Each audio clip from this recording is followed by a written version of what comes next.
welcome everybody tonight. We've got Advocate Hendrik van Staden, we've got Yolanda here as well, and we've also got Solicitor Ruan, who's going to be joining us as well this evening. I just wanted to play that. That comes from the MTI clip which I sent out earlier. We are going to refer to that again during our discussion this evening, because there are certain things and allegations that were put out during the course of last week which really made me extremely unhappy. And I want to just recover some of that, some of the current situation, just so that everybody has a good idea of what's actually going on within GetAquid and what is actually presently being put in place for everyone. So just so that everybody is aware, I'm going to start with the first thing that I think is really important. I think I just need to make it very clear to everybody who's who in the zoo. We have posted on our website, and I'll just share that with you as well right away, so that you know what's going on. Just give me a second. So just to share this with everyone. On the website, you can just go and you can type in getaquid.com/, okay, that'll be fine. You go to the homepage, and then you'll see there's a blog post that we've just put up, who's who in the zoo. And I just want to speak to this a little bit, because it's really important that people realize what's happened, because there are things happening at the moment that are not good, okay?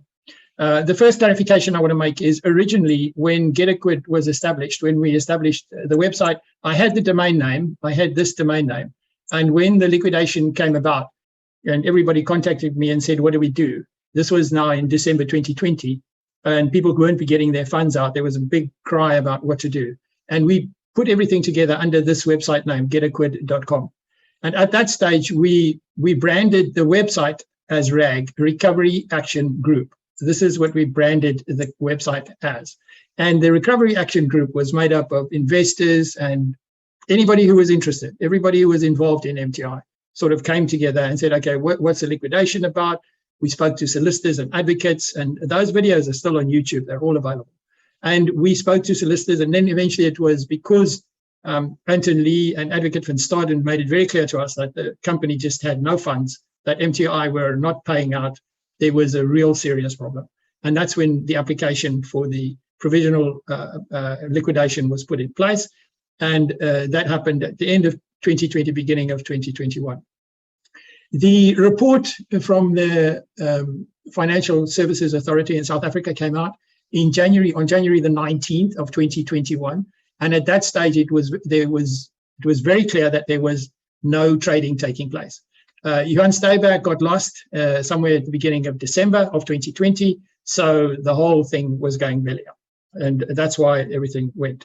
Once the liquidators were in place and everyone was happy the liquidators were going to now look after the investors, we basically backed away. GetAquid backed away, and I thought, okay, that's it, job done, nothing else is going to need to happen. There was a bit of a fallout between Mr. Henry Honeyball and between Henry and myself during that period of time. And Henry felt that I was having too long meetings over Zoom, etc., and that's no problem. And we had a difference of opinion. But Henry had approximately, by his own admission, about 1,000 people in his downlines. So my thinking is that I was working for the net losers at that stage, and we are still working for net losers. Henry and his team were also had a lot of people who had actually were part of the initial marketers in the whole situation. So to an extent, they would have a slightly different opinion about how this thing needs to be resolved. But the allegations that I've heard over the last week or so, really needs to be refuted. And there is lots of information out there that this is the fact. It is very, very clear that at the time that the provisional liquidation was put in place, it was because MTI could not pay out. Whether that is because Johan Steyberg had run away, or whatever the reason for it is, they could not fund their requests for repayments. And that was not acceptable to anybody. So in all essence, if you can't pay your debts, and especially in a trading situation like that, it's serious, and the authorities need to take action. So at that stage, there was this liquidation, and the liquidation, if Johan Steyberg or whoever else was at the top, the directors of the company, the CEO, whatever they were, the Marxes, Sherry and her family, whoever they were, if they came to the table and could prove that there were sufficient funds to pay all the creditors, then the liquidation could have been stopped. But it couldn't be stopped because that has never happened. They've never been able, two things they have never proved. One is they've never proved that there actually was any trading, profitable trading. There was trading, massive loss, but there was no profitable trading to support their figures. That has not been proven at any stage. And I want to just make one comment on that as well. If I'm running a program which is doing trading, what they call a bot, and you said to me, look, I need to look at the bot, I could show you the front end of the bot. No matter how much I show you the front end of that bot, you will not be able to figure out what the back end of the bot is doing, because that's where the AI works, that's where the artificial intelligence runs, that's where the triggers are, that's where the technical analysis happens. All of that stuff, you have no idea what's going on, but you can see the front end, and the front end is no problem for somebody to show you. So if it exists, I can show it to you.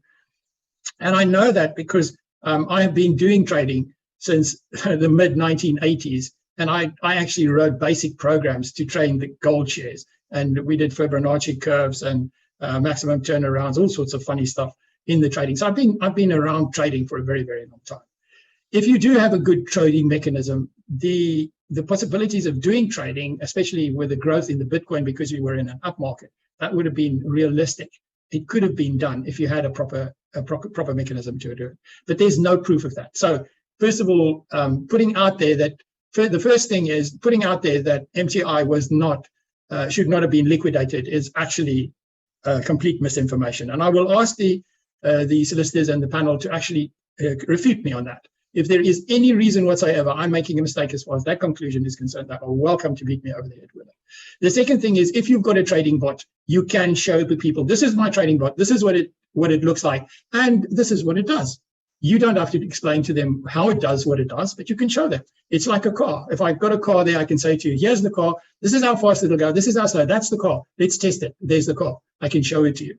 And a lot of people who sell their services online, lots of traders that I actually follow as well, do that. They say to you, look, here's my machinery, here's the equipment that I use to do this work, but you have no clue what is happening in the background. So this is, my challenge is, please show me, show me you've got something that can actually do this. And then if you had something that could do this, and you were Johan Steinberg or any of the others, you would come to the front and you would say to all of us, look, guys, you've got me completely wrong. Here is the proof. Well, I'm just saying, where is the proof? It doesn't exist. And the fact that you can't repay, you can't recover is just a nightmare. And then if you have the proof, why vanish into thin air in the middle of December, beginning of December, just vanish off the face of the earth? And then eventually 2-3 months later, you are tracked down. Why not then come to the fore and say, look, I've now set up a family in Brazil, because while I've got this family in Brazil, you can't extradite me, and all this other nonsense that's going on. Why not just say, okay, here it is, guys. Let's sit down. Let's sort this out. Let's give everybody their coins. I need to keep something for myself. Why not just do that? What's the problem? Okay, so please, let's refute that. Number one, I don't accept that there was actually any trading bot. If it was totally unsuccessful. It did not work. Number two, don't try and tell me that, well, actually, MTI should never have been liquidated. The sooner MTI was liquidated, the better for everybody else in the long run. It should have been stopped. It should have already been stopped the moment that Johan Steinberg vanished off the face of the earth, or at that September clip that I sent you, because there's a very blatant lie in that clip. And I don't know if I should show that or not, but you can actually see that it's not the truth. It's where Johan Steinberg in that clip actually says, look, we've got 200 or 300 Bitcoin in excess of what our commercial value is in claims. Well, if you're a director of a company, you are going to know you've got 235 Bitcoin in excess. You're not going to know, oh, well, it's 200 or 300 Bitcoin. How can it be 200 or 300? There's a hell of a difference between 200 and 300 Bitcoin. That and if you look at that clip as well, you'll see what he does is he looks to his right. Now, the moment the FBI will tell you, the moment somebody looks to their right before they answer you, they are looking for an answer, and invariably it's not true. And I really believe that already at that stage, MTI was already in trouble, because they had lost a lot of Bitcoin on the FX trade, and they weren't making any success with their actual trading. but the thing had so much momentum that the money was coming in with everybody putting it in. So I just want to take you guys to one other thing, which I think is really important. What we are pushing for, and this is from our point of view, is a reasonably important thing that I want to highlight to you. I just want to take you through one of the things that I sent you out during the course of this period of time, and that is that that in the way I see it, there are two groups, and the question is where do you as an individual fit in these two groups? I think there are two groups, and then there are the other groups. And I honestly believe it would be simpler for everybody if we could just start by having two groups and then have the subgroups in the two groups. But my thinking is this way. The first group we're knowingly providing fraudulent trading results to enhance the fund and draw the second group in. This is the first group. Now, I'm not going to point fingers. If you sat at the top of this pile and you were supporting the trading results that were being put out to the second group, and you were in charge of that company and knowingly providing fraudulent information, you belong in this first group. If you didn't know that the trading was going on, at a certain level, it becomes your responsibility to know that the information you're putting out to draw in the second group, group two, to draw in the second group becomes your responsibility. If I'm a director of a company, if my company is putting out information that is not accurate, I am responsible for that information. I belong to group one. That's the way this thing should be thought about. So there are certain people who are in group one. They knowingly pushed fraudulent information onto the group two people. And I don't know, I'm not going to say anything. I think if you go to the WikiLeaks and you look at the amount of Bitcoin that was withdrawn by certain people, they knew things were coming to an end. And then you have group two. Now, the second group to me is made up of two types of people, marketers and investors. And they are the group who were down the line. They were the people who were being fed this information through this platform, because the figures you feed that platform would be there to help you invest, because you're making investment decisions and bringing in friends and families and everybody on the premise of the information that you are being supplied by management who are manipulating this. I hope that's not their bot. That's manipulating this actual thing. So, and here you have, and we've got lots of proof of that, where marketers are actually helping the net losers get their stuff sorted, and are standing up and saying, here I am, I'm going to look after all the people who are in my downline. And they're working with the people and the groups that were in their downline to push along. And I believe these are group two people. They were sold this thing that it was all good and honky-dory, and that's why they got involved in the thing. So somewhere in there, that's the situation. Now, what you have to remember is, if we go back to who's who in the zoo, then this is what we are dealing with. The original RAG was all MTI. It was everybody who had any interest at all in MTI. We were providing information, giving people opportunities to talk to solicitors, talk to liquidators, find out what the court action was all about, and actually trying to get all the information out there as accurately as we could, so people could make informed decisions. And that's where we built our database of people from, people who interacted with us. We've never passed that information on to anybody else. We are using that information only internally to deal with the people who interacted with us. Then Henry and his group started this RAC.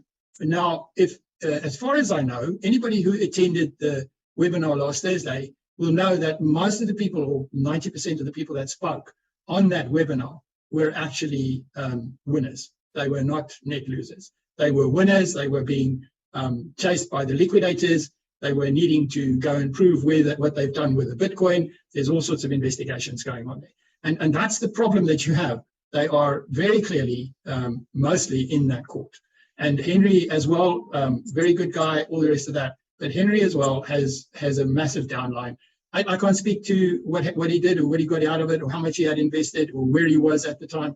All I know is that I've heard that he had actually told the clientele who attended that he had 1,000+ people under him. Now, the moment you have that many people, he would have benefited tremendously from those people. So where are we today? That was the first thing. Now I'm going to put that to bed. You guys can ask questions about that if you want, and we'll follow up on questions on that if you've got any questions about that. Now the next phase. The next thing, so we've divided, in our thoughts, we have group 1 and group 2. And we would like everybody to sort of think about where they are. Are they a group 1 or are they group 2? And honestly, we want to represent primarily those that are net losers. Our interest is those that are net losers. But at the same time, our solicitors are representing people who are also marketers who were drawn into this thing and just voraciously got everybody involved to help them get out of rubbish, because this was such a good thing. The only thing is that they, as far as we believe, those group 2 people didn't have the opportunity to examine the actual trading figures they were basing their information on. Okay, so that is a problem. Okay, so that's group 1, that's group 2. And then obviously the liquidators at the moment are trying to put us into 3 categories, and there are legal problems with what's going on, which they are trying to get through the courts on the 31st of this month, if we don't oppose it. And then we've also got the hearings or the evidence that has to be delivered on the 8th of December. Now, guys, this costs money. Please be aware.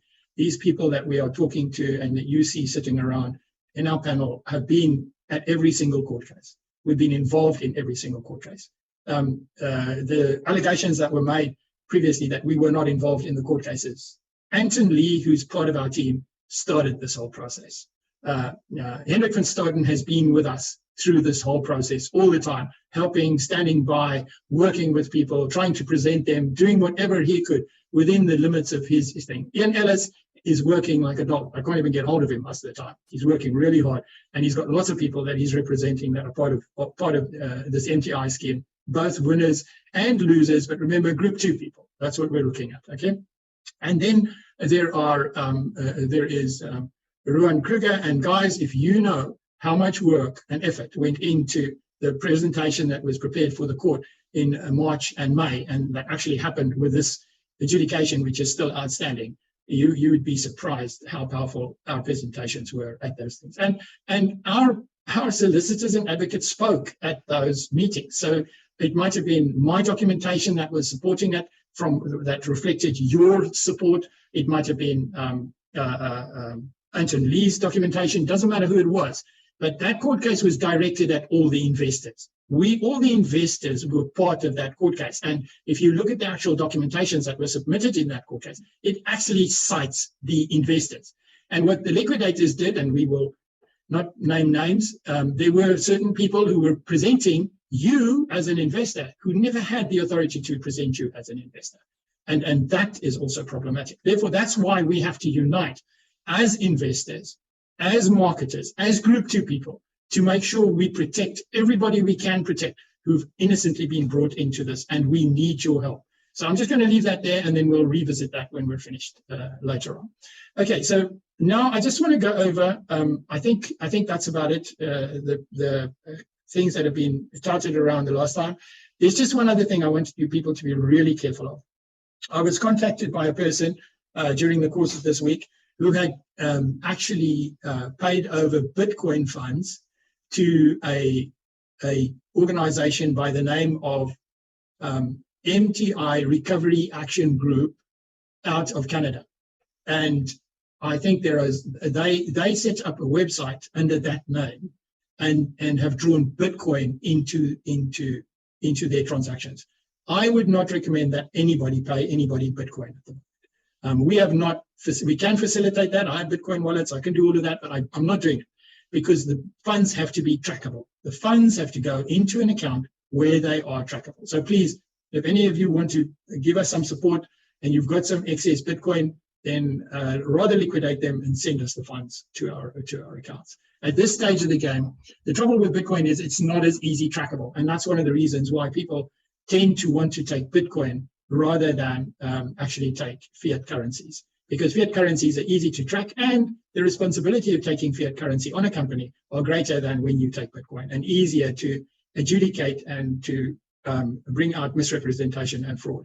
So my proposal would be simply that please, we've made it very clear, we've got a complete tracking system. You can get, we are using external people in the form of Stripe, which is internationally known. We've been using it all along. You can later on say, look, here are my funds. You will get it on your accounts. You will see it on you'll get emails with it on, and you'll have all the proof you want that you've actually made those payments to us. So that's what I would recommend that you do to make sure about those things. Okay. All right. Now I'm just going to ask, I'm going to just terminate that here for now. I think the three things I just want to really hop on here, which is really, really important. Don't think we have not done everything we possibly can to represent you in the courts. There's papers out there. You can ask for the papers. You'll see our names on the papers, and you'll see our solicitors' names on those papers. And I'd like to, at this stage, just ask Ruan to quickly give us a background of his presentation, that when he went and represented the creditors, the net losers. He can maybe just give us a very brief of who was involved, and actually give you an idea of the status of the advocate that was also involved in that transaction. Ruan, would you like to? Are you here, Ruan? Yes. Hi, Chris. Thank you. Good evening. Okay, good evening, everybody. Yeah, so just to start off, I've not been involved in this since more or less April or May, and I'll be elaborate on the reasons for that. We got involved in late February when I spoke to you and we met, and obviously we had some success with AfriCrypt, which was a much smaller Bitcoin saga, more or less the same modus operandi, but we were lucky enough to have contact with the auditors and the back office, and we were able to sort out 70% of all investors' money. So that was the reason that we got involved in this, and we hope that we could bring some expertise to the table. We spoke to you, and obviously Hendrik van Staden with all the clients he represents. We thought that it would be good if we can intervene in the current pending application, which obviously is now on the 8th of December. Hence the reason that we intervene on behalf of the majority of, let's call it Get It Quit and Hendrik van Staden's clients who they represent.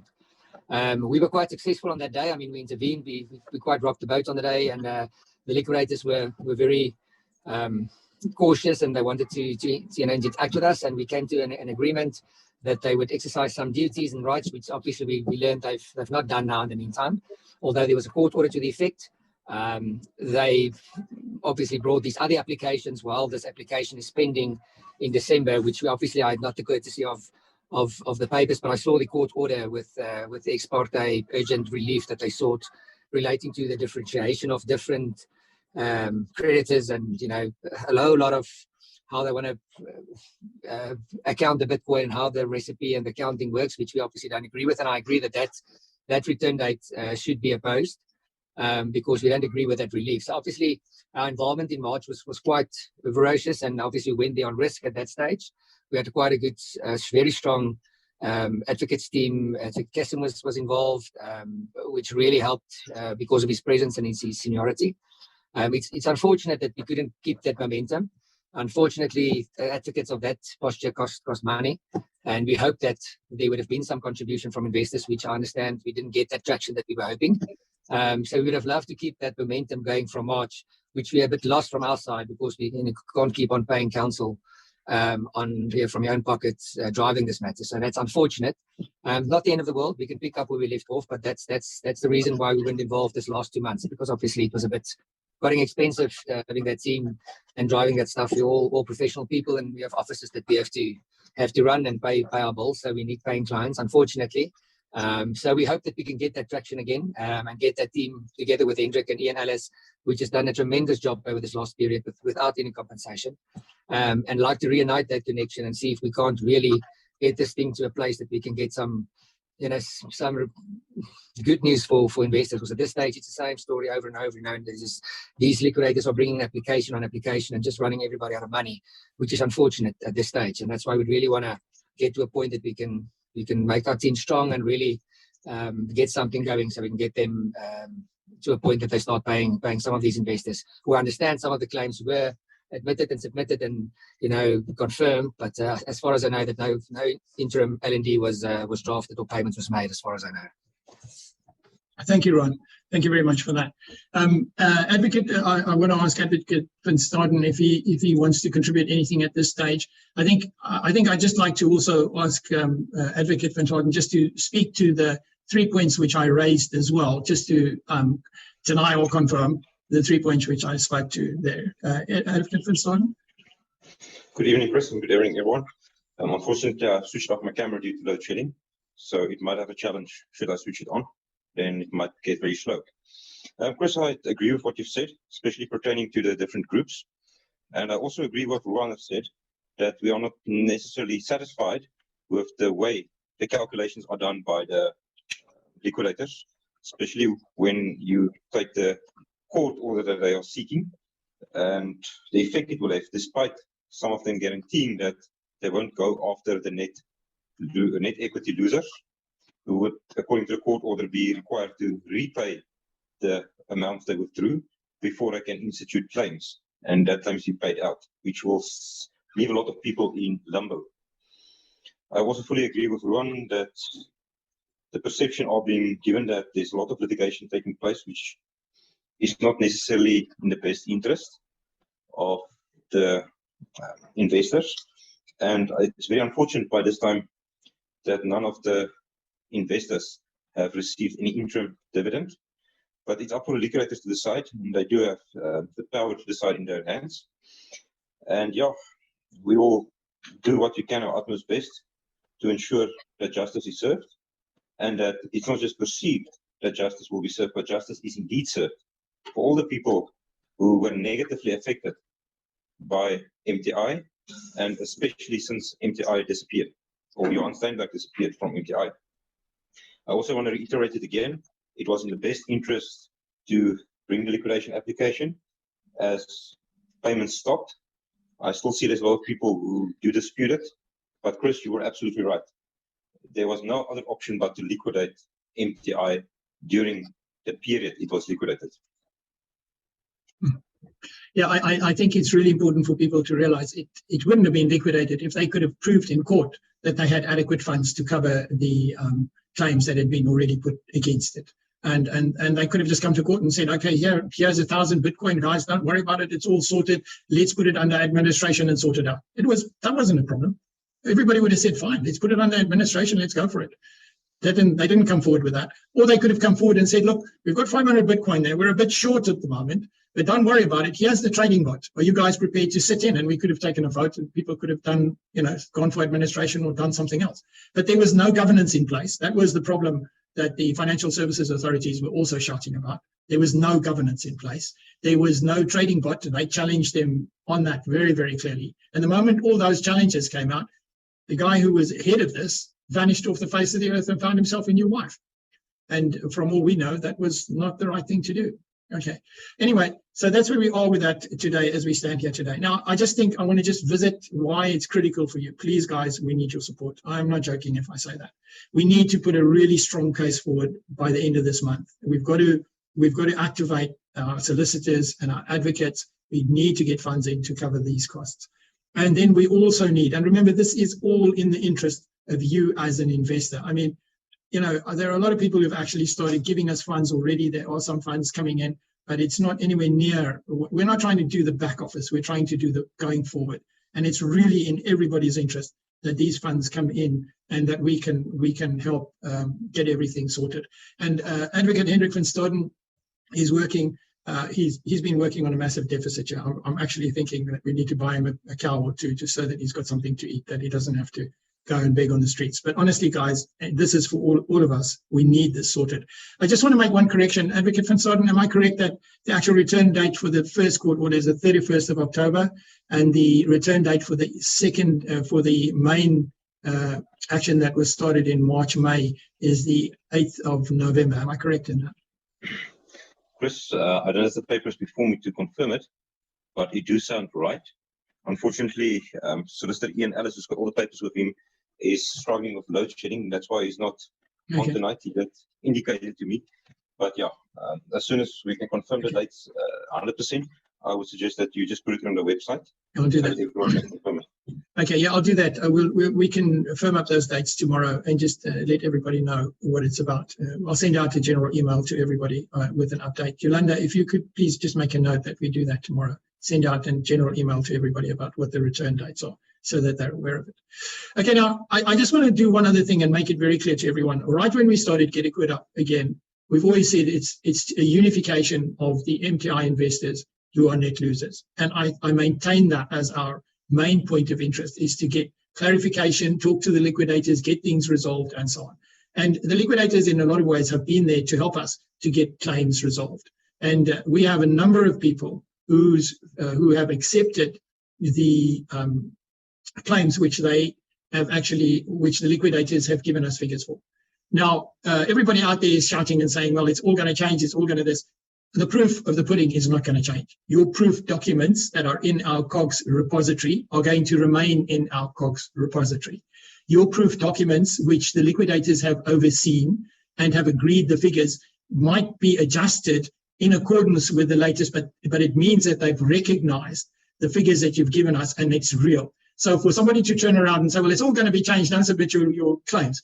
It's not in anybody's interest not to submit your claims, because if you submit your claims, you have a foot in the door.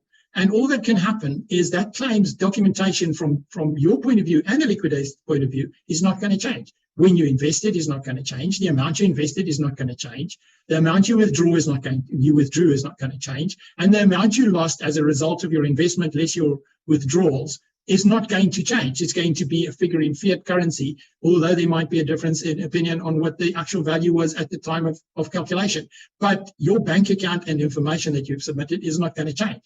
So the liquidators are still working with us, and we are getting to figures where the clients are saying to us, yes, I'm happy with that. That's fine. I can live with that. That figure makes sense to me. There are a number of people that we already have got that cleared up with, and there are a number of people who have already accepted their claim values. Now, if the interpretation changes or something like that, it still doesn't change the fact that the truth of what you have submitted and the documentation is visible to yourself, to us who do your negotiations and clarifications, and to the liquidators. It's still going to be there. And even if these liquidators all fell off the face of the earth today, somebody would still come to us and say, okay, we need to look at your repository to see what's going on with the documentation. And it will still be there. It's not going to change. Okay, that's where we are at the moment, guys. Really, really important that you think of it that way, and not think, well, it's meaningless. No, your voice is coupled to your submission of your claim. If you don't submit your claim, you have no voice. The liquidator, you can't really listen to you. Why are people saying don't submit your claims? They must have a vested interest in you not submitting your claim, because the less people who submit their claims, the less they have to put back in the pot which they've taken. That's the way I look at it. If everybody submits their claims, then we're all going to go after, the liquidators have got a real reason to go after the people who took the money out of the pot in the first place. But if nobody submits their claims, then why should they go after anybody? They're just going to collect their fees and walk away. You need to submit your claims, guys. Honestly, don't be fooled by this. What's the point? Please, Advocate van Staden, do you have anything to comment on that? Chris, only thing I can say is that I support the fact that people have to submit claims, because at some stage the liquidators must be able to draft the L&D accounts so they know what's the amount that is being claimed, and they don't know what's the amount in the estate. I understand it's people that don't want to submit claims because they dispute the correctness of the data. But however, if there's a dispute in the correctness of the data, I'm of the opinion that it should be brought to the attention of the liquidators on a case-to-case basis, so it can be sorted out, and that in the best interest of the bigger body of creditors, things can come to a point. Absolutely, Advocate van Staden, and that's what we've been doing. We put the documentation according to the client. The client gives us the documentation. We put it together in a format that we know is correct, and we do as much due diligence as we possibly can.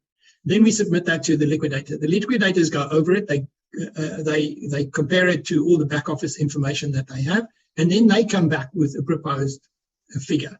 And then we present that figure to the client. The client looks at the figure and decides whether they're comfortable with that figure or not. And if they're not, we don't try and convince them to accept it. We will listen, and then we pass it on to the liquidators, and then we start the negotiation to finalize a figure, which makes sense. And I absolutely agree with what you've just said. I don't want people just, well, the liquidators are going to give you a figure and now you're going to walk away. I don't believe in that. We're not Chris, there to do that. Chris, I just want to join in what you said, and I had the courtesy, Mr. Rian van Rooyen in Victoria invited me to the office where they actually look at the claim submitted and the whole system, and it's quite right what you say. They look at the claim, they look at the back office and they say, yes, it's the correct amount. And if it's the correct amount, it's fine. If it's not, they go back and say, this is the amount. And then it's a new negotiation started. So it's not that to say that if the amount is not the amount that you thought, that's how it is. And that's why people, I agree, should lodge their claims so they can start that process. So the more people put in the claims, the more and the quicker, they can get to a point where an interim dividend can maybe, for the guys, maybe at the end of the year, maybe 1,000 or 2,000 or 4,000 or 10,000 people put in their claims, and they can maybe get a dividend in the meantime. And if that happens, then the system is working, and then I think there will be confidence in the liquidators. But if they don't do that, and I think they're waiting for this 8th of November return date before they put in L&D, because they obviously they want to declare a Ponzi before they can start doing that. But I mean, the more claims and the more people put in claim, the better idea we can get of how many claims there is and how much money is left. So I fully agree with that. Okay. Okay, thank you, Ron. That's really useful. Okay, guys, that's where we are. So I think we've covered most of the important things. I just want to make it very clear to you. The way that interim order has been requested, which the return date is the 31st of October, is extremely dangerous for everybody. Doesn't matter where you are, Group 1 or Group 2. Especially for those people in Group 2 who might have withdrawn some funds and put it back into the system. And that interim order, if it goes through the way it is, it will devastate a lot of people, and it will affect a lot of people unnecessarily, because they are relying on a law that was actually passed, I think it was in 1930, and they're trying to push through the fact that what you do is you say, okay, the person has a claim of so much. I think Advocate Van Staden, I should hand that over to you. Do you want to speak to that, Advocate Van Staden? Chris, there's a lot of legislation which is very old. And as we know, times move on, as well as technology improves. And sometimes it is that some of the old laws are not in pace with technological developments. So it does create challenges. And I know there's a whole lot of pressure to look into the changing of the legislation law and insolvency laws in South Africa. And yes, it does come from the 1930s, if I remember right, 1936. Correct. But as it is currently the law, that is the way we have to go until it is changed or amended. Yeah, it means you're going to have to put money back in before you can get any money. That's really what it comes down to. It's not going to be a debit credit situation. You are going to be disadvantaged, and if you've taken any money out of there, you're going to have to put probably that or a greater amount back, and what that will be valued at is also something that has to be resolved. And we have to oppose this, otherwise it's going to disadvantage a lot of people in the whole process. Okay, guys, I think that's about it. One last thing, Yolanda, is there any questions we need to deal with? Do you want to just come in there with, sorry, before we carry on, Advocate Van Staden, do you have anything else you'd like to discuss this evening? No, Chris, I'm satisfied with what was said, and I can assure you that whatever actions I take or do is in the best interest of the investors involved in MTI, and to make sure that the rights that is protected of the people, despite it being infringed on by people who try to chaperone off some of the Bitcoin, or alternatively whose Bitcoin was stolen. But that still has to be determined by the court and also through the necessary investigations. Okay. Celeste, Rowan Kruger, do you have anything, sir? I think just the important thing is, firstly, I reiterate that people should lodge the claims. And secondly, I see there's a lot of questions regarding what's the amount people should contribute. I see there was an answer from Yolanda. I think the important thing is the upcoming application. And I think we should approach each application and each milestone separately. And I think that the first one that's coming up is important on the 31st. And I think Yolanda has answered that question, for to be represented there and to have someone that knows what they're saying. It's going to cost money. I think she answered it and she put an amount in. I think we're not even accorded to that amount. So it's very important that people go to your site, see how they can contribute. And obviously, the more people that's on there, the less everybody needs to contribute. And I think there's a lot of people that just needs to join forces. I think everybody is pulling in their own direction. If everybody pulls in the same direction, we need so much less contributions to get so much more out of it. So that's important. So I don't know how to get the message out there. I see there's about 140 people tonight from here, a lot more registered and a lot more on your system. So if you can get that message out there, that the more people that contribute together, the better we can drive this thing in the right direction. And that's the important thing I can leave there tonight. Okay. Just I'm sharing the screen with you guys, and we will put out an email tomorrow morning with a link for where the contributions are. But at the moment, if you go to the home screen, you click on the home screen and you scroll down, there is MTI put questions to the liquidators. Which one is it? It's this one here. It's this one. 417's reaction. Okay, and that on that page, this is donate to support. Here it is. It's on that page. You can click on that, and that will bring up the Stripe payment thing, and you can then obviously you can add your Stripe payment there. That's the contribution there. That's the donation thing, and you can obviously change when you do the donation. You donate. You can actually change the number of 41s that you actually contribute. So you can go to that, and you can actually change the number. So you can actually change that number to more than one of these. You can change the quantity on there and rack that quantity up, which is probably a good one, is around 10 or 12, and then or 13. 13 is a good number for me. You can update, and then that will increase the contribution. But please, guys, please, if you have any questions, you want to make sure you've got the right link, anything like that. We've got we've started a Telegram group, which is on that page, which is 3. If you go to the page which says 3, so if you go to getliquid.com and you put in 3, apart from having WhatsApp and having Signal and all the other places that we're available, we've also started a Telegram group. You can click on that and then join the Telegram group. And then if you want to find us on Telegram, the person you can speak to on Telegram is GetLiquid Louise. So if you look for GetLiquid Louise, you can speak to them. But there's WhatsApp, there's the ticketing system, there's the ticketing system, there's admin. So if you're really stuck and you don't know what to do, then go to contact on our page, and then anywhere there's you can get to Telegram, or you can simply fill in the thing on the page and submit that, and we will get back to you. We will make sure we answer all of those. If you've got any queries or you need any help or anything like that, obviously what I'll say to you is members first. We work members first. That's a policy we have, our members first. But we've got to unite, guys. Please, we need your support here. This is really, really important for everybody.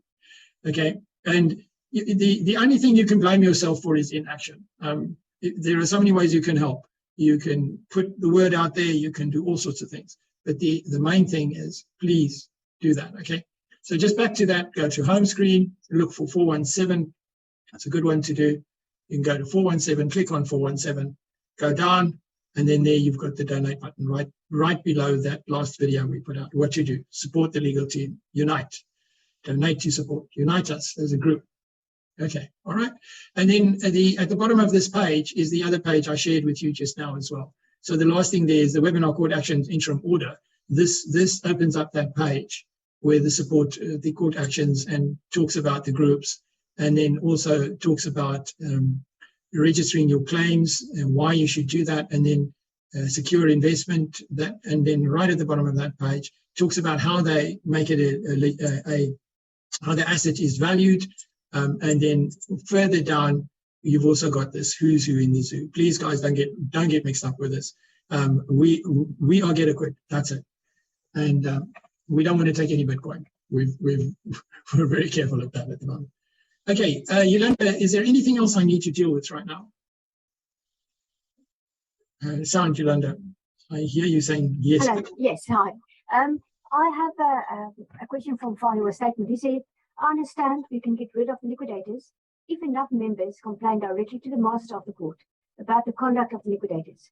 An investigation can be lodged and the liquidators removed by the master. I am going to leave that in the hands of the advocates and the solicitors, because I think that we are doing everything we can to work with the liquidators. At this stage of the game,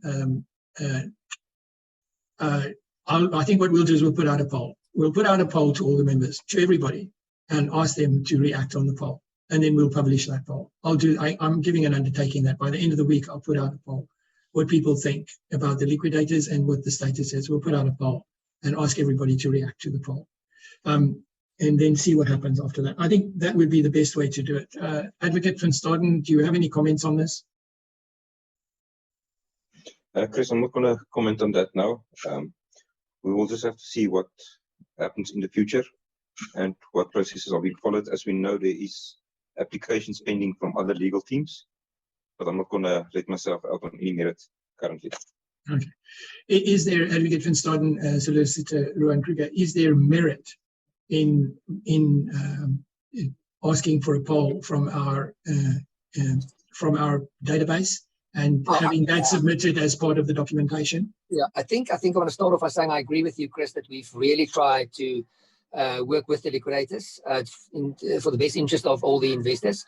I know that there's various affidavits which were deposed to, which were making a lot of allegations against the liquidators. Like Hendrik says, there's a lot of applications pending, which is sub judice, which obviously I want to comment on, but these allegations made. But I think it's fair that a poll by your members and getting their view on, do you think, I think that's fair. Okay, all right, we'll do that then. At the end of the day, it's a creditor-driven process, Okay. and not a liquidator-driven process. So I think that's a good idea. And we can take it from there, and obviously from there we can. Okay, we'll do that. We'll do that. Okay, Yolanda, next. Mike, Yolanda. Can you find your mic? Yes, members are asking if there are more flexible ways to contribute with varied funds, for example, not only 50 or 47 pounds, but other amounts, because some can only contribute or there's various amounts that people can contribute. Okay, I think what we can do is we can try this. If you want to contribute a lesser amount, should we? Why don't you guys who want to contribute? I think this is the way to do it. Why don't you guys who want to contribute send us a? Actually, there is a simpler way to contribute. You can. I'll check it out tomorrow. I'll set up one where there is a lesser amount where you can go and toggle for multiples of the lesser amount. I'll do that. I'll work on. If all of you can just put in the Q&A what you think the minimum amount should be, and then you can toggle that 10 times or 5 times or 1 times or whatever you want to do. Then you just toggle that, and I'll put up a little video of how to do that. Go through the whole process, the payment process. Okay, all right. So if you can just chuck in the Q&A with Yolanda, just say you want to contribute £100 at a time or whatever you want to do. I'm just teasing, but anyway, if you do that, that would be great. Okay, and then we can decide what we do as far as that is concerned. Okay, all right. I just one last thing, and this is now so that we try and do inclusive of everybody. I'm going to just share my screen with you again. So if this is the URL, we'll put this out as well to anybody who's interested. You can take this down. So it's getaquid.com/sponsor, SPONSOR /sponsor. So the idea here is if you really are lost and you want to join the group and you don't know how to do it, we have a number of people who actually sponsor, and then but we need more people to sign up for the sponsorship at the moment. So you can sign up here. You put in your email, your name, first name, last name, call name. It's very simple. Your mobile number, your physical address, the BTC total deposited. So just keep it in that, just to keep it simple. We're not going to run around. We just want to know whether you're a net winner or a net loser or where you are. And then the BTC claim value, total deposit less total withdrawn. And it's Bitcoin, the number of Bitcoin there. And then why you are requesting sponsorship, write us something and then submit that. And then we'll get back to you whether we can arrange sponsorship for you or not. So this is one of the things that we've also started doing, because we've got a number of people who've literally lost everything, and we are doing the sponsorship as well. We've got people who are actually sponsoring other people as well on this process. Okay, so that's it. I'm going to just go around the panel if there's anything else. So guys, we'll put out an email tomorrow to everybody. We will get the poll prepared, and we'll try and get that out for Friday, somewhere along that line, to everyone. And please, guys, tell everybody about what we're doing. We're trying to unite everybody and keep them informed as to what the actual status is of what's going on. And that's why we don't, all these webinars are posted for people to watch on YouTube, to query, to look at whether it's truthful and all the rest of that. So we are running a very open shop with everyone so that everybody knows what's going on. So guys, please, we need your support. Please, please, please think about that. And if you can contribute, if you can contribute £10, that would be great. If you can contribute 20, 30, 40, or maybe help us a little bit more, please help us. We need help to fund the advocates and solicitors who are working really hard for your cases at this stage of the game. I'm going to wrap that up. I'm just going to ask Advocate Hendrik van Staden if you've got anything else to contribute, if there's anything else you'd like to mention at this stage, sir. No, Chris, thank you very much. I don't have anything that I currently want to add. Okay. And may I have a blessed evening that side, and keep up the good work, everyone. Thank you. Thanks, Advocate. And Celeste, Ruan, have you got anything, sir? Same from the side, happiness. I think we've got the crux out of it, and we're looking out for that poll, and then we'd like to see where we're going on this with this on Monday. Yeah, so we can get a fresh view on it. So thanks a lot for the opportunity. All right. Thank you, everybody. Thank you. Good night. Good night, everyone. And thank you so very much for attending our webinar tonight. And we'll get this posted ASAP for you all tomorrow. And we'll get all of the information out in bits and pieces over the next couple of days. And we'll also put out the support links that we've discussed this evening. And I'm undertaking to give you a poll about the liquidators. We'll put together a set of questions which you can go and answer and give us your comments. That's really important. Thank you so much, everyone. Thank you. Bye. Have a good evening. God bless.